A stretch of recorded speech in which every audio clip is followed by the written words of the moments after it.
Comment aller vers les jeunes, leur parler d'engagement et leur ouvrir le champ des possibles? C'est la question à laquelle nous nous efforcerons de répondre au cours de ce tuto. Il est constitué de 2 parties. Chacune d'entre elles fait l'objet d'une vidéo bien distincte. La première abordera la question de la préparation du terrain et la seconde, celle d'aller sur le terrain et sensibiliser les jeunes. Nous dédions la première partie de ce tuto, organiser une mobile day, à la préparation du terrain. À travers des questionnements, des conseils pratiques et à partir de nos propres expériences de terrain, nous allons tenter de vous guider dans l'appréhension de votre territoire, de votre public cible et de vos ressources locales afin de créer les conditions nécessaires à la réussite de votre action d'aller vers. 4 questions rythmeront cette vidéo, à savoir: à qui s'adresse mon action? Quels sont les partenaires potentiels de mon action? Quel est le lieu le plus pertinent pour l'organiser? Et enfin, de quel matériel, outils ai-je besoin pour l'organiser? Mais avant de vous lancer à la hâte à la recherche de réponses théoriques ou empiriques, nous vous invitons à prendre le temps de réaliser seul puis en équipe l'exercice qui suit. Complétez la phrase suivante. Nous aurons réussi notre action si, 3 petits points, en ne gardant que 2 ou 3 objectifs maximum. Pensez à vous focaliser sur ce que vous voulez obtenir pour votre structure et non pas sur la mission de votre structure. La question qui sous-tend cet exercice est très subjective. Voilà pourquoi nous ne pouvons pas y répondre à votre place. Il est pourtant indispensable de se la poser au préalable puisqu'elle va déterminer votre ordre de priorité et conditionner vos modes et moyens d'action.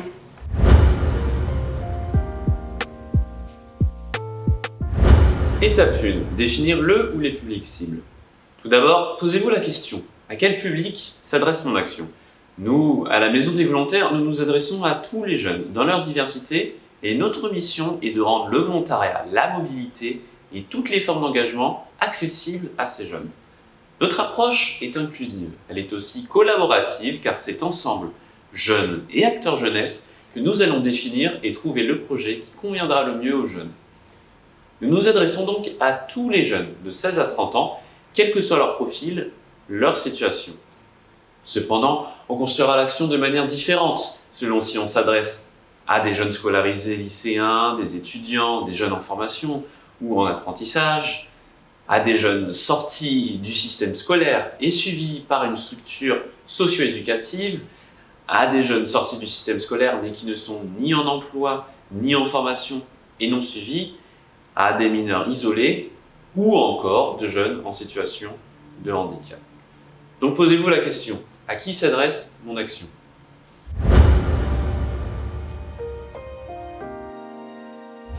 Étape 2. Identifier les structures, les acteurs locaux, potentiels partenaires de l'action. La deuxième question à se poser, c'est: quels sont les partenaires potentiels de mon action?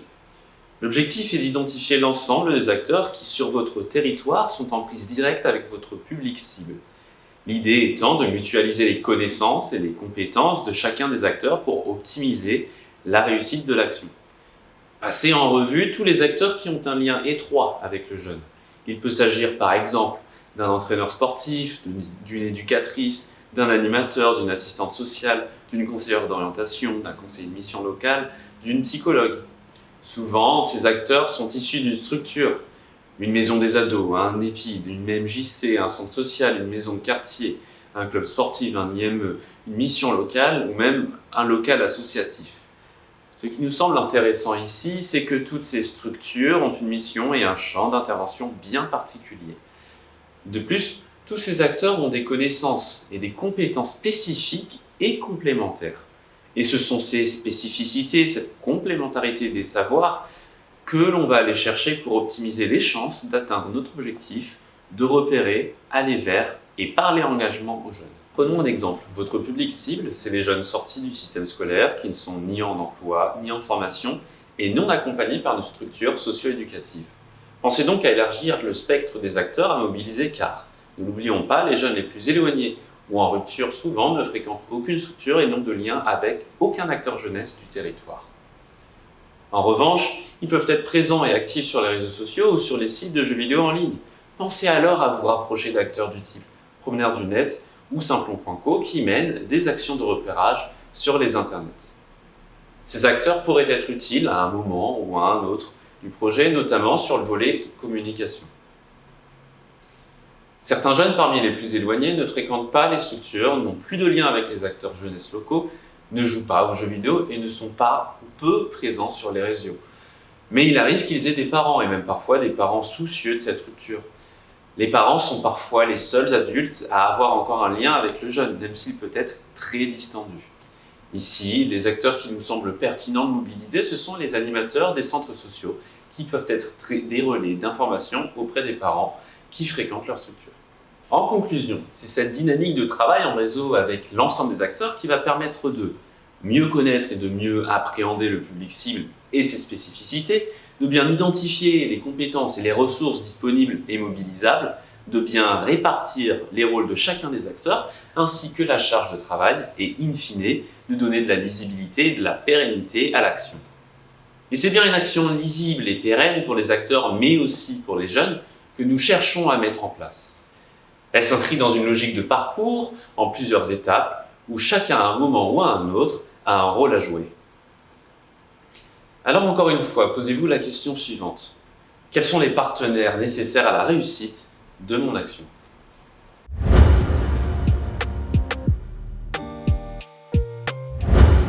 Étape 3. Identifier le lieu de déroulement de l'action. Quel est l'endroit le plus pertinent où organiser mon action ? Et la troisième question à se poser. En fonction de leur profil, de leur situation, de leur activité, les jeunes peuvent avoir un ou des lieux de fréquentation privilégiés.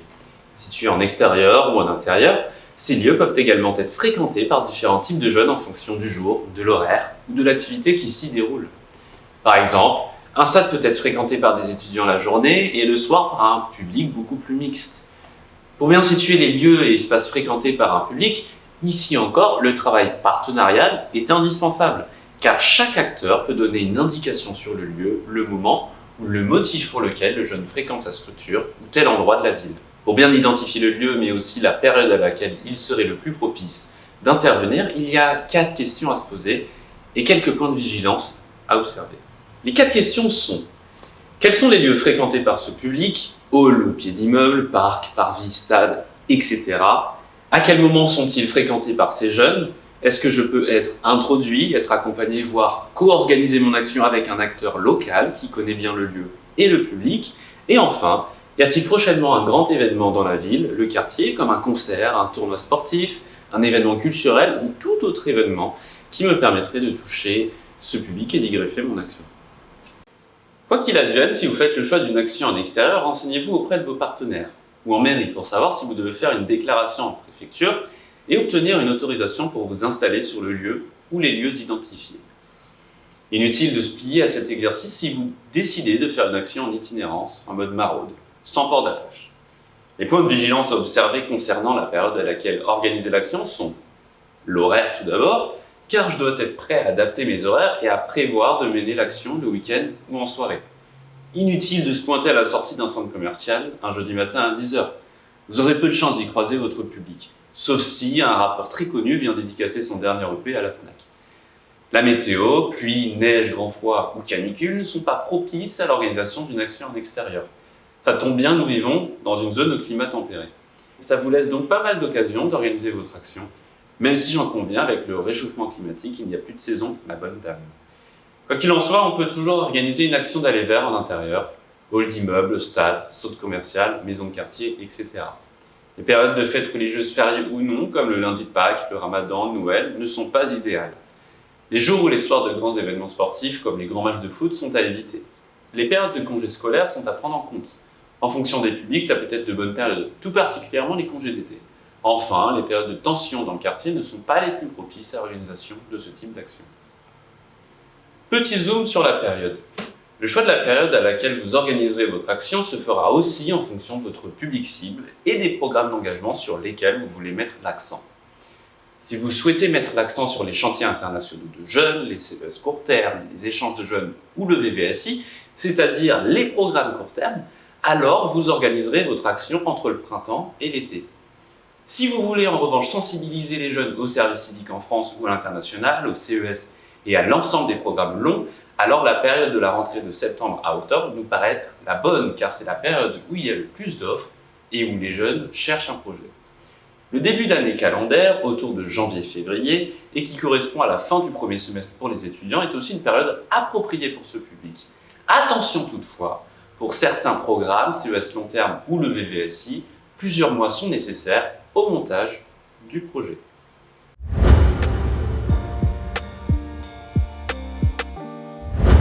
Étape 4. La logistique. De quel matériel ai-je besoin pour organiser mon action? Nous allons vous proposer ici une liste d'équipements et de matériel basique, mais non exhaustive, que vous pourrez compléter en fonction de vos propres ressources et au gré de vos envies.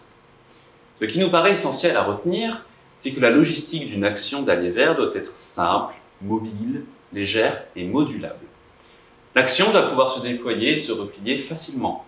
Elle doit également pouvoir se déplacer à la vitesse d'un cheval au galop. Le choix du véhicule. En réalité, ce n'est pas d'un cheval dont vous allez avoir besoin pour transporter l'ensemble du matériel, mais plutôt d'un véhicule, à moteur ou non motorisé, à votre convenance. L'essentiel, c'est qu'il remplisse 3 fonctions: rouler, ranger, présenter. À la MDV, nous avons opté pour un petit triporteur Piaggio, acheté d'occasion et aménagé dans le cadre d'un chantier de jeunes. Nous l'avons baptisé le Mobile Truck. Il est très pratique et coche toutes les cases, enfin presque. Nous allons devoir en changer pour un modèle électrique ou pour une remorque aménagée car elle pollue beaucoup. Avis aux sponsors. De votre côté, vous pourrez opter par exemple pour un triporteur moteur, un vélo cargo ou encore une petite remorque aménagée. Tous ces véhicules font office de boîtes de rangement modulables et leur petite taille permet une utilisation en extérieur comme en intérieur. Et oui, small is beautiful and useful. Le petit matériel. Votre mobile truck renferme des perles pour bien sensibiliser les jeunes. On peut les classer en 3 catégories. D'abord, les supports de communication, ensuite les outils de sensibilisation, et pour finir, le petit matériel pour l'aménagement et la création d'une ambiance conviviale. Nous avons préparé une liste pense-bête que vous pouvez télécharger et imprimer juste ici. Petit conseil, votre réseau est votre meilleur atout. N'hésitez pas à le solliciter pour vous procurer le matériel manquant et bien sûr, partagez la liste avec l'ensemble des partenaires de l'action pour mutualiser vos ressources. Quel emplacement pour une bonne visibilité? Nous avons précédemment abordé la question du lieu. Mais si en même lieu, il se peut que vous ayez l'embarras du choix pour installer votre mobile truck. Les critères qui doivent vous permettre de faire le bon choix sont l'accessibilité et la visibilité. Commençons par la visibilité. Il va de soi que vous choisirez l'endroit incontournable, c'est-à-dire celui devant lequel les jeunes sont obligés de passer pour se rendre à un point précis. À vous d'être observateur. Par exemple, si vous décidez de vous installer en pied d'immeuble, préférez l'entrée de la maison de quartier à l'entrée du jardin d'enfants. Il y a plus de chances que les jeunes cherchent à s'y rendre. Attention, être visible c'est bien, mais encore faut-il que les jeunes aient envie de s'arrêter, surtout si vous êtes à un événement coincé entre le vendeur de sandwich merguez et le stand de vente de t-shirts du club. Voici quelques petites précautions à prendre pour rendre votre mobile truck visible et attrayant. Apprivoisez l'espace et aménagez-le avec une affiche qui annonce l'événement, un kakémono et une table ainsi que quelques chaises pour y disposer les outils de la mobile box et jouer avec les jeunes les plus intéressés. Si vous avez une expo en lien avec le sujet, un portrait, des témoignages de jeunes par exemple, n'hésitez pas à prévoir un espace pour l'installer. Ça peut être très simple. Une cordelette et des pinces à linge, un peu costauds, devraient suffire. Soignez l'éclairage, surtout si votre action se déroule le soir ou si vous êtes dans un endroit sombre. Si vous disposez d'un ordinateur portable et que vous êtes en lieu sûr, vous pouvez également le disposer de manière visible et y diffuser la boussole de l'engagement et ou Histoire 2, une mini-série qui regroupe 12 témoignages de jeunes et de professionnels qui ont tenté l'aventure de l'engagement.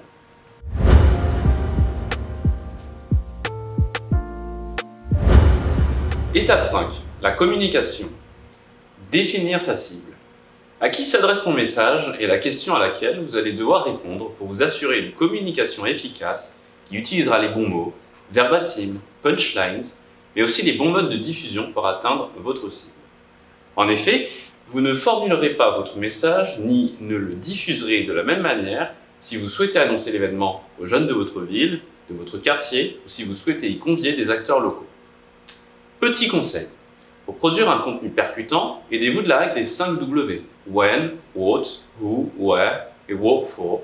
En français, c'est quoi, c'est pour qui, c'est quand, c'est où et qu'est-ce qu'on va y faire. Elle permet de n'oublier aucune information et d'être concis. Quelle communication pour quelle cible? Une fois que vous avez défini votre cible, reste à connaître les supports et les modes de diffusion les plus pertinents utilisés pour l'atteindre.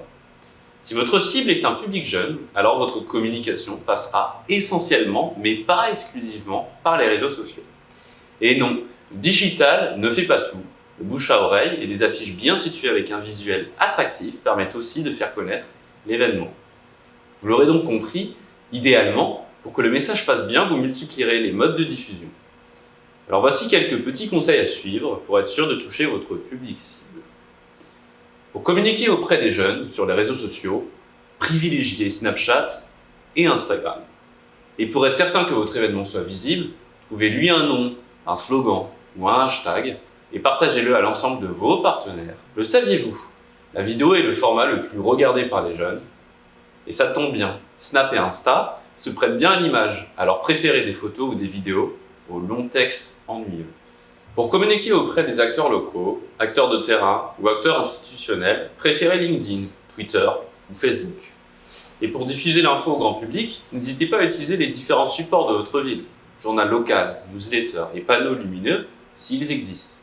Enfin, pour l'ensemble de ces publics, pensez à l'écosystème local que vous pourrez solliciter pour partager l'info, le réseau de partenaires locaux bien sûr, mais aussi peut-être les structures ou encore les influenceurs de la ville qui ont un grand nombre d'abonnés sur leur compte.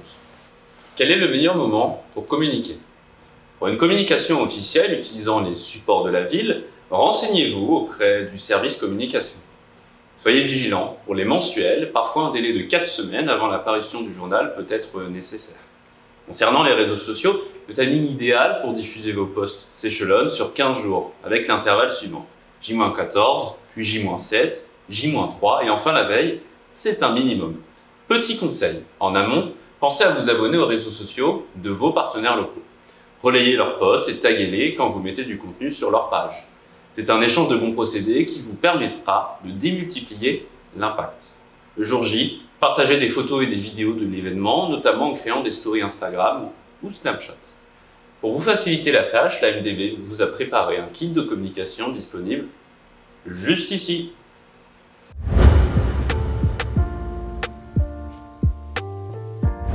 Si vous avez apprécié la première partie de ce tuto, alors pensez à nous donner un peu de visibilité lorsque vous utilisez nos outils, notre méthodo, en nous taguant, en partageant notre actu sur les réseaux sociaux ou encore en apposant notre logo sur vos visuels.